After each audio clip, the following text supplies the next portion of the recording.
Hello, back with another rotten article from Molecular Psychiatry. This one is from 2008. 2008.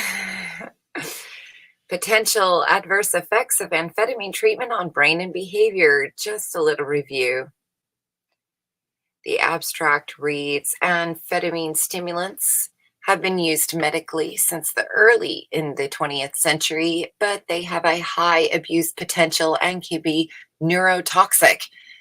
Although they have long been used effectively to treat attention deficit hyperactivity disorder in children and adolescents, amphetamines are now being prescribed increasingly as a maintenance therapy for ADHD and narcolepsy in adults, considerably extending the period of potential exposure. Effects of prolonged stimulant treatment have not been fully explored, and understanding such effects is a research priority. Because the pharmacokinetics of amphetamines differ between children and adults, reevaluation of potential for adverse effects of chronic treatment in adults is essential. Despite information on the effects of stimulants in laboratory animals, profound species differences and susceptibility to stimulant-induced neurotoxicity underscore the need for systematic studies of prolonged human exposure. Early amphetamine treatment has been linked to slowing in height and weight growth in some children. Because of the number of prescriptions for amphetamines has increased several fold over the past decade.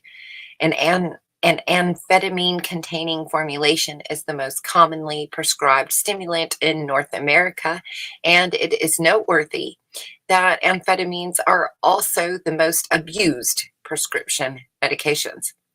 Although early treatment does not increase risk for substance abuse, few studies have tracked the compliance and usage profiles of individuals who begin amphetamine treatments as adults.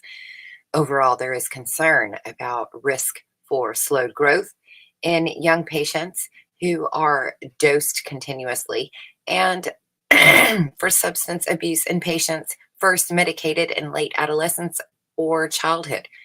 Although most adult patients also use amphetamines effectively and safely, occasionally case reports indicate that prescription use can produce marked psychological adverse effects, including stimulant-induced psychosis, assessments of central toxicity, and adverse psychological effects during late adulthood, and I'm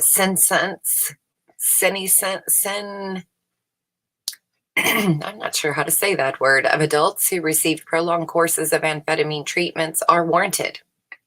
Finally, identification of the biological factors that confer risk and those that offer protection is also needed to better specify the parameters of safe, long-term therapeutic administration of amphetamines to adults. So don't forget to get your blood work done.